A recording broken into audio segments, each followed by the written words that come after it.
आंबेगाव तालुक्यातील सुज्ञ आणि आपापली सदैव विद्या जिवंत असणाऱ्या जनतेला सर्वप्रथम माझा मानाचा मुजरा। मित्रांनो, मला तुम्हाला सांगायचं आहे की आज आपल्या या समोर ही सर्व परिस्थिती निर्माण करणारे आणि सर्व सत्य परिस्थिती स्थापन करणारे आपल्या सर्वांचे एफडीएचे प्रमुख तुकाराम मुंडे साहेब, त्यांच्या वतीने इथे संतोष सावंत आणि आदित्य जोशी साहेब, अन्न सुरक्षा अधिकारी पुणे, हे सुद्धा त्यांनी आपल्याकडे पाठवले आहेत। आपल्या मोर्चा झाल्यानंतर ते आपलं निवेदन घेणार आहेत आणि या निवेदनामध्ये आपण त्यांना सांगितलं आहे की इथे जे काही वरवरची जी आतापर्यंत कारवाई झाली, ही वरवरची कारवाई न करता याच्या तळामुळापर्यंत जावा आणि तळामुळापर्यंत जाऊन ही जी काही मेन खोडं आहेत, या खोडांची ज्या काही जटा आहेत, ज्या जिथे तिथे गेल्यात, त्या जटा तिथून खणून आपल्याला तिथून कायमस्वरूपाच्या निस्तानाभूत केल्या पाहिजेत। तर मित्रांनो, आपल्या सर्व सहकाऱ्यांनी आपला सर्वपक्षीय मोर्चा झाला। या सर्वपक्षीय सरकारने सांगितलं की दूध भेसळ कशी झाली, परंतु मी तुमचे कायम डोळेवड्याचंच काम करणार। ते कसे तुम्हाला सांगतो। आपल्या इथे 1990 साली सत्ता परिवर्तन झालं, त्यानंतर आता 2026 सालापर्यंत एक हाती सत्ता आहे। 1995 साली आपल्या येथील सर्वात मोठी डेअरी म्हणजे कात्रज डेअरी, कात्रज डेअरीचं तेव्हा दूध संकलन हे 1.5 लाख लिटर होतं। किती होतं? 1.5 लाख लिटर। आणि त्याच काळात आंबेगाव तालुक्यातील येथील आमदाराच्या मित्रांनी नवीन डेअरी काढली होती, तिचं संकलन होतं 15,000 लिटर।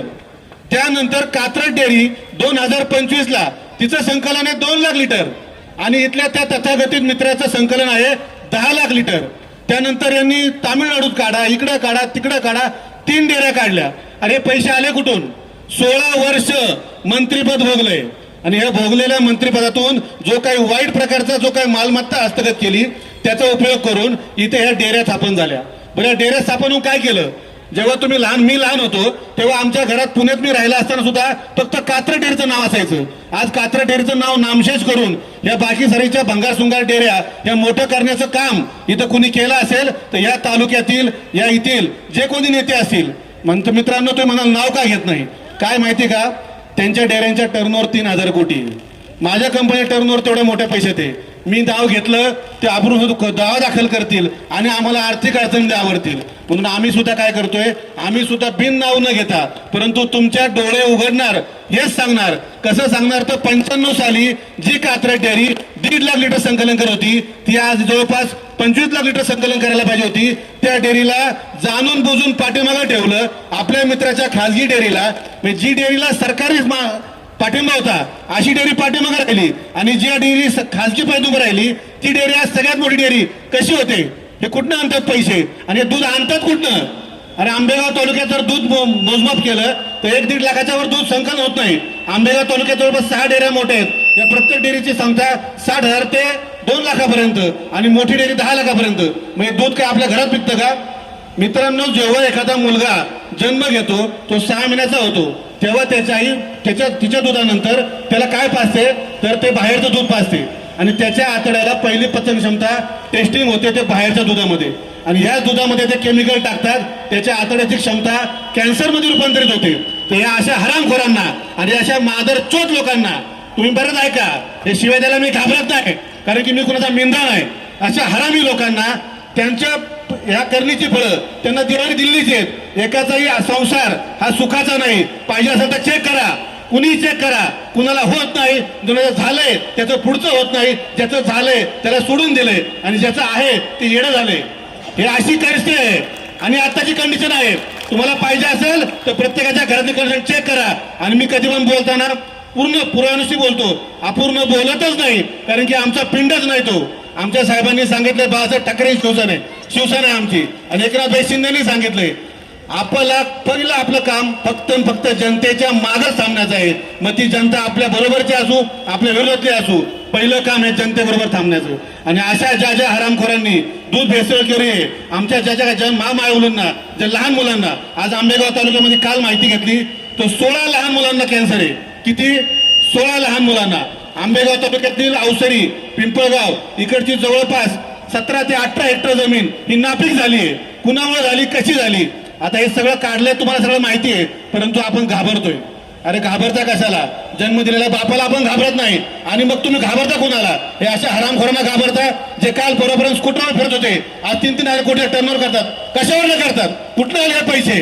या हरामखोरांच्या सर्व प्रकारच्या ईडी चौकशी झाल्या पाहिजेत, यांच्यावरती प्रत्येक प्रकारची कारवाई झाली पाहिजे आणि या सगळ्या कारवाई करणार आणि या सर्व कारवाई करायला भाग लावणार अशी सर्व आंबेगावची जनता आपल्या समोर बसली आहे. आणि मी तुम्हाला परत सांगतो, ह्या सर्वांना जोपर्यंत कारवाई होणार नाही तोपर्यंत आपण सर्वांनी अजिबात शांत बसायचं नाही. या लोकांनी काय केलंय, आपल्या इथल्या लोकांना, जे लोक थोडी मोठी होतात त्या लोकांना सांगणार टँकर घे, 4 घे, 6 घे, देतो कर्ज, नंतर नोटीस पाठव, विक जमीन पण तूच घेणार, निलाव पण तूच करणार.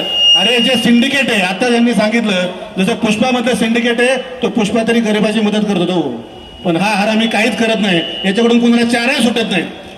काय उपयोग अशा लोकांचा आपल्यासाठी? त्यामुळे ह्या सिंडिकेटला याची पाळमुळं खणून याला जमीनदोस्त केल्याशिवाय आपण अजिबात शांत बसायचं नाही आणि बसणार नाही. आणि तुमच्या पाठीमागे मी मागेही सांगितलं होतं, कधी सांगितलं होतं की मी जोपर्यंत रमेश येवले जिवंत आहे तालुक्यात आहे तोपर्यंत प्रत्येक अन्यायाच्या माध्यमातून मी माझ्यापर्यंत पूर्णपणे उभा राहणार. तो आर्थिक असो, कायदेशीर असो, कुठल्याही प्रकारे असो.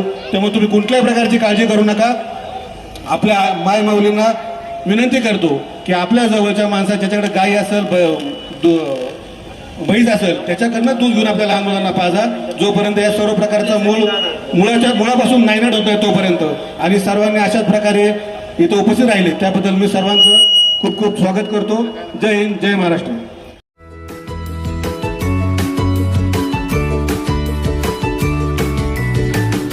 बातम्या शेतीच्या, बातम्या मातीच्या, बातम्या अन्यायाच्या, गुन्हेगारीच्या,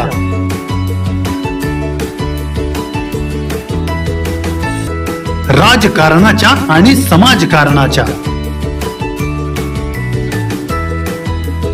शोषणाविरुद्ध बुलंद आवाज, जनसामान्यांच्या हुंकाराची गाज, सत्कार्याला प्रोत्साहन,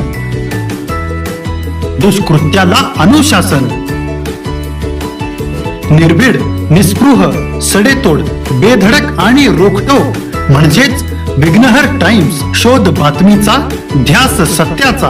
आपलं चॅनल, आपली बातमी.